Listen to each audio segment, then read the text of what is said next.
human beings are very social creatures, and we are very much influenced by the people around us.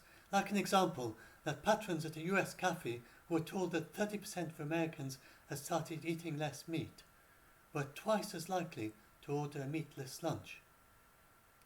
And another example, households were more likely to install solar panels in neighbourhoods that already have them. So this is a way that we can really do a huge amount to help in the world by sharing positive stories about good things that people are doing in the world, and the positive framing. This is called positive framing, and it's not the same as positive spin. You're telling the truth. You're telling about real things that are happening.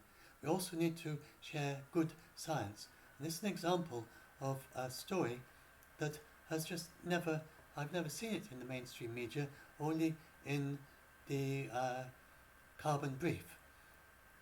So, according to the old calculations, the near surface air dries out almost everywhere. New calculations, then they didn't contest that, that's absolutely true. But if you look at the soil and the plants, then they take up water in most places in a warming world. And even at 4.9 degrees C warmer, then we have far more areas where it's actually getting moisture in the soil and the plants, and they're getting drier. And this wasn't known until March 2021, a very good, positive, recent story that hardly anyone has run. I only know of only Carbon Brief.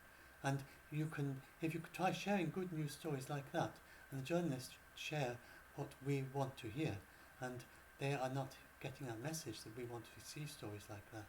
Like, that's a huge difference that's going to happen in Mexico. And of course, we're not going to warm anything like as much as that, but we can still expect an awful lot of increasing of moisture and humidity rather than drying out as was previously thought.